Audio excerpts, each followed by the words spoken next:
பக்தர்களுக்கு வேண்டிய வரங்களை வாரி வாரி வழங்கும் ஒரே அன்னை ஆதிசக்தி. ஆதிகோடி பீடம், பவித்ரபுரி சமஸ்தானம், பரமக்குடி மெயின் ரோட், குமரிக்குடி. அனைவரும் வருக, ஆதிசக்தியின் அருளை பெறுக. முன்னாள் தலைவர் என்ற முறையில் அவர் பேட்டியெல்லாம் கொடுக்குறார், டிஎம்கே திட்டுறார், எல்லாம் பண்றார்.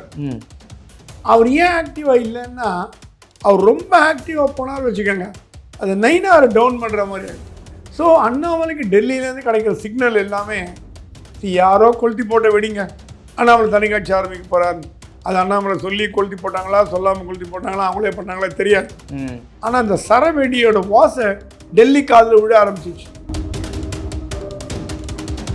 பொன் ராதாகிருஷ்ணன் தமிழ்நாடு பாஜக தலைவராக இருந்தார், விலகினார், மந்திரியானார். எல்முருகன் கூட தலைவராக இருந்தார், மந்திரி ஆகிட்டார். எல்லா முன்னாள் தலைவர்களுக்கும் அந்த பதவி முடிந்த பிறகு மரியாதை செய்யப்பட்டும் 6 மாதம் 8 மாதம் ஆகி கூட அண்ணாமலைக்கு ஏன் ஒன்றும் எதுவும் பண்ணலங்கிற கேள்வி பாஜக தொண்டர்கிட்ட எழுது. அவங்க 1000 சாக்கு சொல்கிறாங்க, தேசிய தலைவரே போடல, உங்களை எப்படி போட முடியும், அது போட்டால் தான். அது தேசிய தலைவர் போடலைங்கிறது அண்ணாமலை தப்பு இல்லை, உங்கள் தப்பு. அண்ணாமலை தொண்டர்கள் இம்பேஷண்டாக இருக்காங்க, பொறுமை இல்லாமல் இருக்காங்க. அண்ணாமலைக்கு பதவி கொடுக்காமல் இருக்கிறதுக்கு எல்லா விதமான காரணம் சொல்கிறீங்களோ அத்தனை காரணம் சொல்கிறீங்க. அது அண்ணாமலை தொண்டர்கள் ரசிகர்கள் ஏற்றுக்கொள்ள தயாராக இல்லை. அவங்க சொல்லிட்டாங்க, ஜனவரிக்குள்ளே பதவி கொடுக்கலன்னா நாங்களே கட்சி ஆரம்பிச்சிடுவோம். நடுவில் சொன்னாங்க, தென்னிந்திய அமைப்பாளராக போட போகிறேன், ராஜ்யசபா எம்பியாக போட போகிறேன். எல்லாம் பேச்சுவார்த்தையில் தான் நிற்கும். செய்தியாளர் கேட்கும்போது கேட்க தனி கட்சி ஆரம்பிக்க போறீங்களா அப்படின்ற கேள்விக்கு அண்ணாமலை என்ன சொல்லியிருக்கணும், இல்லை நான் ஆரம்பிக்கல, பாஜகவில் தான் வந்தேன், பாஜகவில் இருப்பேன்னு சொல்லணும். எதுவுமே சொல்லாமல் நான் ஆரம்பித்தேன், உங்களுக்கு சொல்லாமே ஆரம்பிக்க போகிறேன், பொறுத்திருந்து பாருங்கன்னு சொல்லக்கூடிய காரணம், அப்போ அவர்களும் ஐடியா, அந்த ஐடியா இருக்குது, தனி கட்சியில் ஒரு ஐடியா வந்துருச்சுல அண்ணாமலைக்குள்ள.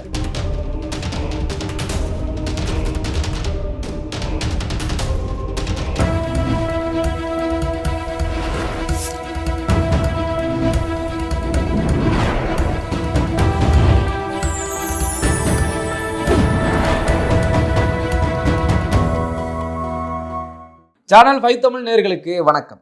இந்த நேர்காணலில் நம்மோடு இணைந்திருப்பவர் மூத்த பத்திரிகையாளர் திரு பிரகாசம் சுவாமி அவர்கள். வாருங்கள், அவரோடு பேசுவோம். சார் வணக்கம். சார் வணக்கம். சார், அண்ணாமலை அவர்கள் இப்போ அந்த தலைவர் பதவிக்கு பிறகு, இப்போ நயனார் வந்ததுக்கு பிறகு அண்ணாமலையினுடைய அந்த பழைய அரசியல் தாக்கம் இப்போ தமிழ்நாட்டில் இல்லை, நயனாரும் பெரிய அளவில் சோபிக்கல, அண்ணாமலை ரொம்ப மௌனம் ஆயிட்டாரே அப்படின்னு சொல்லி பரவலாக பேசப்படுது. குறிப்பாக பிஜேபி நிர்வாகிகளே கொஞ்சம் மந்தமாக இருக்காங்க, அண்ணாமலை இருந்தப்போ இந்த ஆக்டிவ் இப்போ இல்லை அப்படின்னு ரொம்ப மந்தமாக இருக்குதுன்னு சொல்லப்படுது. என்ன காரணம் அண்ணாமலை இப்படி சைலண்ட் ஆகிறதுக்கு?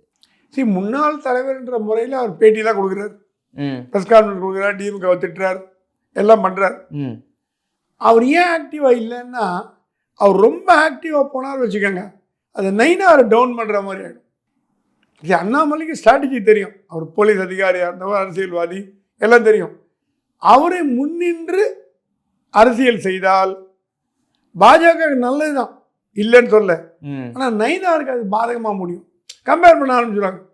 அண்ணாமலை பண்ணார், நயனார் பண்ணல, அண்ணாமலை 10 பொதுக்கூட்டம் பேசினார், நயனார் 2 பொதுக்கூட்டம். ஏன் நம்ம ஜனங்களோட இயற்கை அது ஒன்றும் தப்பாக சொல்ல முடியாது. ஸோ நயனாருக்கு எந்த விதமான பிரச்சனையும் வரக்கூடாது என்பதால் அப்பப்போ திமுகவை 2 சாடு தாடிட்டு, விசிகாவை 2 திட்டிட்டு விட்டுறார். இப்போ அவர் வந்து இயற்கை விவசாயம் பண்ணுறதுல முழு மூச்சை இறங்கிட்டார். அதுக்குன்னு அரசியல் விட்டு போயிடு வரல, அதெல்லாம் கிடையாது. இப்போ சிபி ராதாகிருஷ்ணன் வந்து சிபி ராதாகிருஷ்ணன் பார்த்துருக்கான். சிபிஆர் சொன்னாதான், தம்பி கொஞ்சம் வெயிட் பண்ணுங்க, உங்களுக்கு பிரகாசமான எதிர்காலம் இருக்குது, நான் சொல்கிறேன், டெல்லியிலேருந்து உங்களுக்கு பிரகாசமான எதிர்காலம் இருக்குது, கொஞ்சம் வெயிட் பண்ணுங்க, எந்த அவசரப்பட்டு முடிவு எடுக்க வேணாம், டெல்லி கொஞ்சம் உங்களுக்கு கண்டிப்பாக உரிய அங்கீகாரத்தை கொடுக்கும்னு சொல்லியிருக்காரு. அது வந்து ஒரு நட்பான முறையில், துணை ஜனாதிபதி இந்த முறையில் சொல்ல. ஸோ அண்ணாமலைக்கு டெல்லியிலேருந்து கிடைக்கிற சிக்னல் எல்லாமே யாரோ கொளுத்தி போட்ட வெடிங்க, அண்ணாமலை தனி கட்சி ஆரம்பிக்க போகிறாரு. அது அண்ணாமலை சொல்லி கொளுத்தி போட்டாங்களா, சொல்லாமல் கொளுத்தி போட்டாங்களா, அவங்களே பண்ணாங்களா தெரியாது. ஆனால் அந்த சரவெடியோட வாசை டெல்லி காதில் விழ ஆரம்பிச்சிச்சு. டெல்லி சொல்லுது, அண்ணாமலை போனான்னா நமக்கு தான் நஷ்டம், அண்ணாமலைக்கு ஒன்றும் நஷ்டம் இல்லை, நமக்கு நஷ்டம், திருப்பி நோட்டா கீழே போயிடுவோம் இப்படின்னு டெல்லியில் தலைவர்கள் சந்தோஷ் அவங்கெல்லாம் சேர்ந்து அண்ணாமலை கொஞ்சம் இதை வச்சு அவருக்கு அண்ணாமலை வந்து பதவியை எதிர்பார்த்து கட்சியில் வரல. அவர் துணை தலைவராக தான் வந்து, நீங்கள் தான் கூட்டு தலைவராக வரணுனீங்க, அவரை தலைவர் போய் சிறப்பாக பண்ணார். 3 வருஷம் நல்லா ஆட்சி, நல்ல ஒரு எதிர்கட்சியாக செயல்பட்டார். ஒரு ஸ்டேஜில் திமுகவுக்கு எதிராக பாஜக வளர்த்து விட்டதே அண்ணாமலை தான். அதிமுக 3வது பிளேஸுக்கு 2வது பிளேஸ் போச்சு. ஆமாம். அதை வளர்த்து விட்டு அவருக்கு கொடுக்கப்பட்ட அசைன்மெண்ட் ஒழுங்காக பண்ணிட்டார். இப்போ அடக்கி வாசிக்கிறாரா, அடக்கி வாசிக்கிறார். மனசு கொஞ்சம் வருத்தமான மனசு வருத்தம் தான், எல்லாம் உண்மை, எதுவும் பொய் கிடையாது. ஏன்னா நான் முதலே சொன்ன மாதிரி தமிழிசை கவர்னராக போகிறதுக்கு, தமிழிசை தலைவராக இருந்து அந்த பதவியிலேருந்து வந்தோடனே கவர்னராக போயிட்டாங்க. சிபி ராதாகிருஷ்ணன் தமிழ்நாடு தலைவராக இருந்தார், தமிழ்நாடு பாஜக தலைவராக இருந்தார், கதர் வாரியம் பண்ணார், இப்போ துணை ஜனாதிபதி ஆகிட்டார். பொன் ராதாகிருஷ்ணன் தமிழ்நாடு பாஜக தலைவராக இருந்தார், விலகினார், மந்திரியானார். எல் கணேசன் கவர்னர் ஆனார். ஸோ முன்னாள் தலைவர்கள் எல்லாரையுமே, எல் முருகன் கூட தலைவராக இருந்தார், மந்திரி ஆகிட்டார். எல்லா முன்னாள் தலைவர்களுக்கும் அந்த பதவி முடிந்த பிறகு மரியாதை செய்யப்பட்டும் 6 மாதம் 8 மாதம் ஆகி கூட அண்ணாமலைக்கு ஏன் இன்னும் எதுவும் பண்ணலங்கிற கேள்வி பாஜக தொண்டர்கிட்டே இருக்குது. நம்ம கேட்கவில்லை, அவங்க கேட்குறான், நம்ம அங்கே தலைவர் ஒன்றும் பண்ணலையே. இது டெல்லி கொஞ்சம் ஸ்லோவாக தான் ரியாக்ட் பண்ணுது. டெல்லி பொறுத்த வரைக்கும் தமிழ்நாடு மட்டுமே அவங்களுக்கு இந்தியா இல்லை. பீகார் தேர்தல் வருது, வெஸ்ட் பெங்கால் இருக்குது, கேரளா இருக்குது, அவங்க டைம் ஃப்ரேம் ஓடிட்டுருக்காங்க. அப்பப்போ தமிழ்நாடு பற்றி நினைப்பாங்க, ஒரு குவிக் ஃபிக்ஸ் மாதிரி ஒரு சொல்யூஷன் போடுவாங்க. ஒரு நிரந்தர தீர்வு இருந்ததுன்னா பாஜக எங்கான 2 வருஷமாக தேசிய தலைவர் இல்லாமல் இருக்குமா? தேசிய கட்சி, நீங்கள் ஒன்றும் மாநில கட்சி இல்லை. மாநில கட்சியெலாம் கூட டக்கு தேர்தலில் போட்டு தேர்ந்தெடுத்து போயிட்டே இருக்காங்க. நீங்கள் தேசிய கட்சி 2 வருஷமாக அமித்ஷா தான் ஹேண்டில் பண்ணுறாரு. நட்டா சும்மா பேருக்கு தான் தலைவர். அமித்ஷா கண்ட்ரோலில் தான் இப்போ பிஜேபி அமித்ஷா கண்ட்ரோலில் தான் இருக்குது. அவர் வைக்கிறதா சட்டம். ஏன்னா பிரைம் மினிஸ்டருக்கு இதெல்லாம் டைம் இல்லை. அவருக்கு வெளிநாட்டு வெளியுறவுத்துறை அது இது ஏகப்பட்ட ஒர்க்கில் போயிட்டுருக்காரு. அவர் கட்சி பாஜக வளர்க்குறதுலாம் அமித்ஷாட்ட கொடுத்துட்டார். அமித்ஷா தான் de facto president of the party. அமித்ஷாவுக்கு தமிழ்நாட்டு நிலைமை தெரியாமல் இல்லை, தெரிஞ்சும் ஏன் வெயிட் பண்ணுறாருன்ற காரணம் யாருக்கும் சொல்ல தெரியல. ஏன்னா அமித்ஷாவோட மைண்டை ரீட் பண்ணுறது கஷ்டம். மோடி அமித்ஷா மைண்டெல்லாம் நீங்கள் ரீட் பண்ணவே முடியாது, அவ்வளோ டஃப்பான பீப்புள். அதே நேரத்தில் அவங்க அண்ணாமலை கட்சி விட்டு போகணும்னு எதிர்பார்க்குறாங்களா? அதுவும் கிடையாது. அண்ணாமலைகிட்ட எப்பவும் கூப்பிட்டு சொல்லலாம், நீ இன்னும் முடிவெடுக்காதீங்க, தயவுசெய்து பொறுத்துருங்க, உங்களுக்கு உரிய அங்கீகாரம்.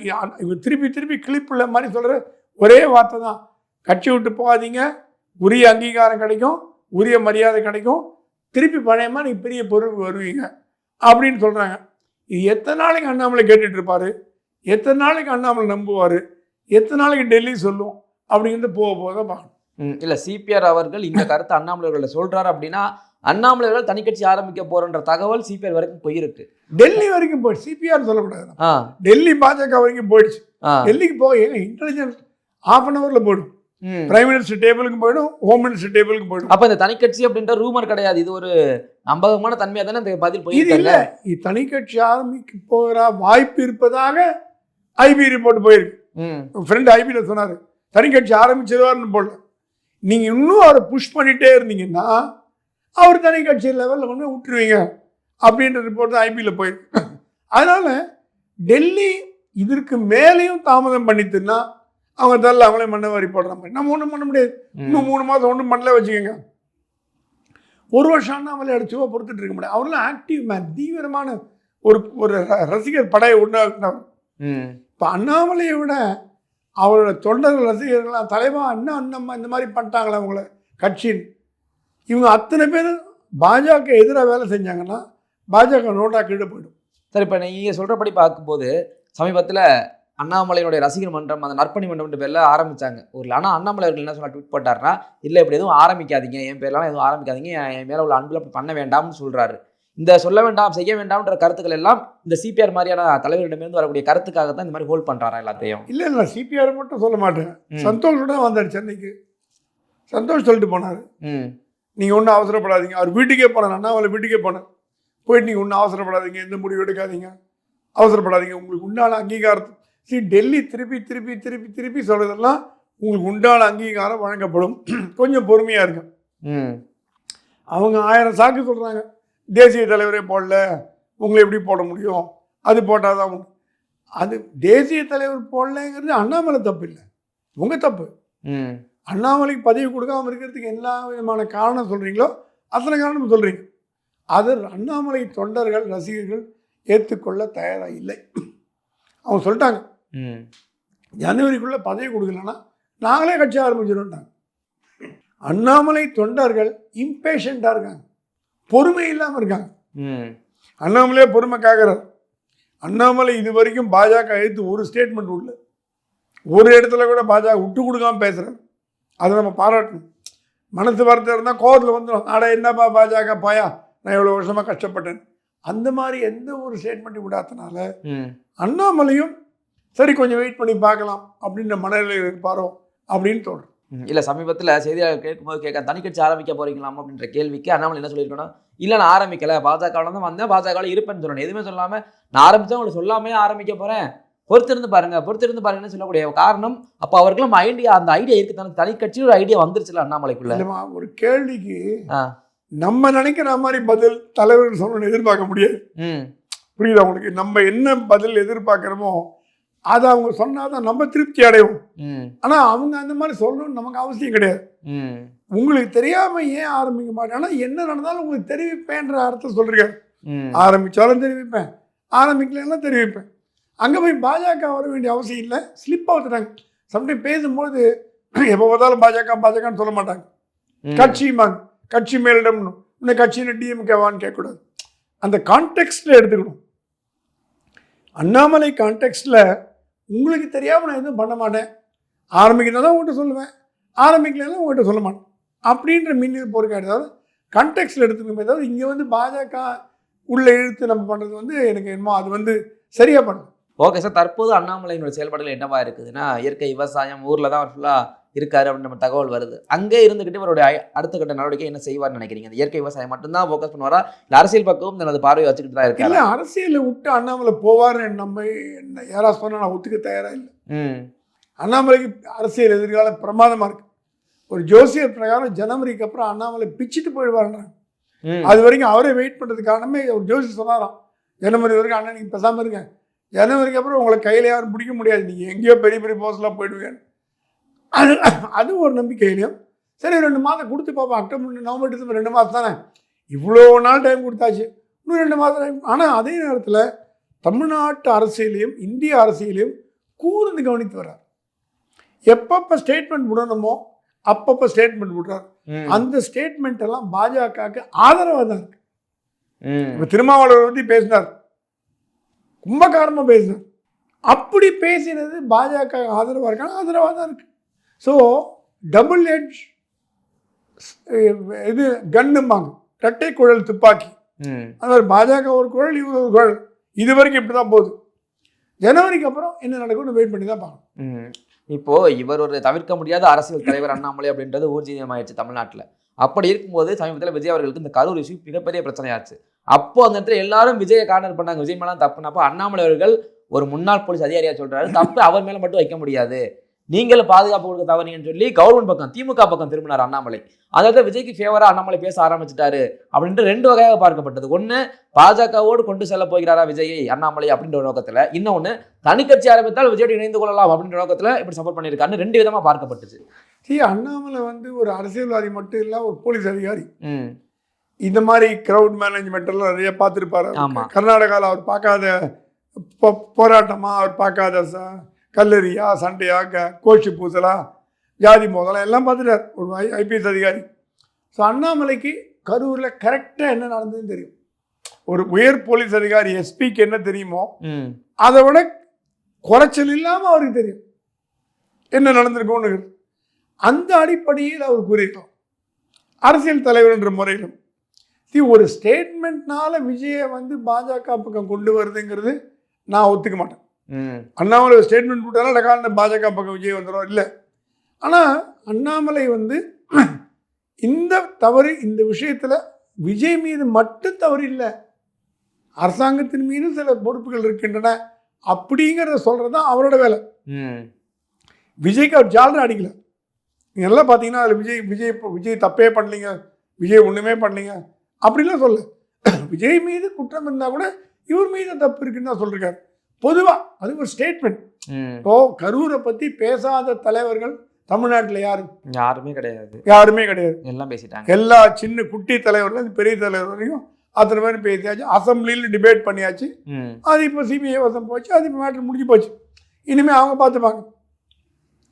ஆகையால் ஒரு அரசியல் தலைவரின் பேச்சாக நம்ம அண்ணாமலையோட ஸ்டேட்மெண்ட் எடுத்துக்கிறோமே தவிர அதுக்கு உள்நோக்கம் கற்பிக்கிறதுங்கிறது எனக்கு ஒத்துவார். சார் ஓகே, எனக்கு ஒரே ஒரு கேள்வி என்னன்னா, இப்போ தமிழ்நாட்டில் அண்ணாமலையின் வளர்ச்சியை பிடிக்காம சில பேர் இருக்காங்க பாஜகவிலேயே அப்படின்னு எல்லாருமே ஒரு ரூமராக தான் பேசிக்கிட்டே இருக்காங்க. நிறைய பேர் நம்ம தெரியும், ஓப்பனாகவே முக்கியமாக தெரியக்கூடிய முகங்களை எல்லாத்தையுமே சொல்கிறாங்க. நிர்மலா சீதாராமன் ஆரம்பிச்சு, வானதி சீனிவாசன் ஆரம்பிச்சு, துரைசாமி, இவங்களை எல்லாம் பேர்களை குறிப்பிட காரணம் என்ன? அண்ணாமலையோட அபரீதமான வளர்ச்சி பல பேருக்கு வயிற்றில் புளிய கிடைச்சிருக்கு. எப்பவுமே நீங்கள் வளர்ந்தீங்கன்னா உங்களுக்கு எதிரிகள் அதிகமாவார்கள். இது அரசியல் மட்டும் இல்லை, எல்லா துறையிலையும் உண்டு. அது எதிரிலேருந்து இல்லை, கூடவே நம்ம கூட இருக்கணும்னே கூடி பறிப்போம். ஏன்னா நம்ம வளர்ச்சியை கண்டு பொறுக்காதவர்கள் உலகத்தில் அதிகம். நம்ம வளர்ச்சியை கண்டு சந்தோஷப்படுகிறவர்கள் விரல் விட்டி எண்ணிடலாம். அப்பா அம்மா, சிஸ்டர்ஸ், ஒய்ஃப் அப்படின்னு. நண்பர்களே நம்ம வளர்ச்சி அடைஞ்சோன்னா போராட்டம் பண்ண ஆரம்பிச்சிடுவாங்க. அது உலக இயற்கை, தப்பா சொல்ல. பாஜகவில் அண்ணாமலையை தலைவராக போட்ட பொழுது அவர் தமிழிசை மாதிரி, எல்முருகன் மாதிரி, பொன்னார் மாதிரி இருப்பான்னு பிளான் பண்ணி போட்டாங்க. அவர் புலிப்பாய்ச்சலில் வாங்கி போக ஆரம்பிச்சிட்டார். எங்கேயோ கட்சியை கொண்டு போயிட்டார். நோட்டா கீழே இந்த கட்சியை 18% இந்தியா வரைக்கும் கொண்டு போனார். பெரிய சாதனை. இந்த சாதனையை டெல்லி அங்கீகரிக்க தவறுகிறதா அப்படிங்கிற கேள்வி எழுதுனால இந்த கொஸ்டின் தான் வருது. நோட்டா கீழே இருந்த கட்சியை ஒரு 18% கொண்டு வந்தாருன்னா அதுக்கு அங்கீகாரம் கொடுக்கணுமா வேணாமா? இப்போ நல்லா படிக்கிற பையனை தட்டி கொடுக்கணும்ல.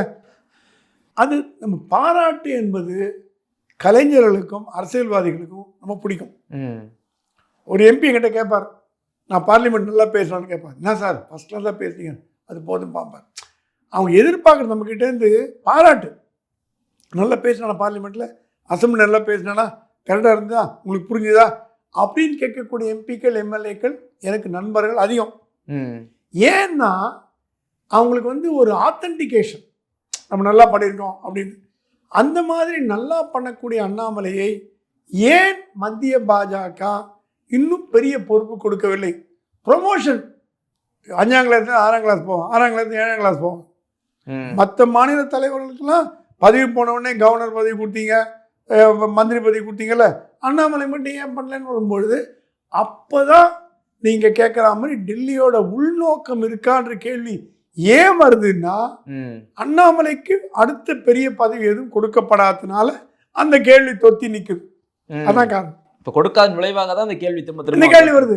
நீங்கள் அண்ணாமலை தேசிய பொதுச் செயலாளர் போட்டுத்தீங்க வச்சுங்க, யாரும் ஒன்றும் கேட்டிருக்க மாட்டான். அவர் பாட்டுக்கு வருவார், அரசியல் பண்ணுவார், தமிழ்நாட்டில் பண்ணுவார், சதர்ன் டிஸ்ட்ரிக்ட். நடுவில் சொன்னாங்க தென்னிந்திய அமைப்பாளராக போட போகிறேன், ராஜ்யசபா எம்பியாக போட போகிறேன். எல்லாம் பேச்சுவார்த்தையில் தான் நிற்குது, எதுவும் ஆக்ஷனில் இல்லை. அப்படி இருக்கும்போது இப்போ உங்களுக்கே நாளை காலையில் உங்களை எடிட்டராக ப்ரொமோட் பண்ணுறேன் அப்படின்னு ஒரு வருஷமாக சொல்லினா வச்சுங்க, ஆனால் எடிட்டர் பதவி கிடைக்குமா கிடைக்காதா, சும்மா கதை விட்றாங்களா அப்படின்னு எனக்கு என்ன தோணும். எனக்கு அந்த மாதிரி கேட்டாங்கன்னா அதே மனநிலை தான் அண்ணாமலை இருக்கார். பெரிய பதவின்றாங்க, ஒன்றும் காணமே, சத்தமே காணமே அப்படின்னு நிலையில் இருக்காங்க. அதே நேரத்தில் அவர் கட்சியை விட்டு போகக்கூடிய மனநிலையிலும் இப்போ இருக்கிறதா தெரியல. நாளை காலையில் விட்டு போனவங்க பொறுத்து இருந்து பார்க்கலாம் என்ன நடக்குதுங்கிற ஒரு மனநிலையில் இருக்கிறதா நான் கேள்விப்படுறேன். ஓகே சார், எங்களுடைய பல்வேறு கேள்விகளுக்கும் நேரத்தை ஒதுக்கி பகிர்ந்து மிக ரொம்ப நன்றி. தொடர்ந்து பேசுவோம். நன்றி.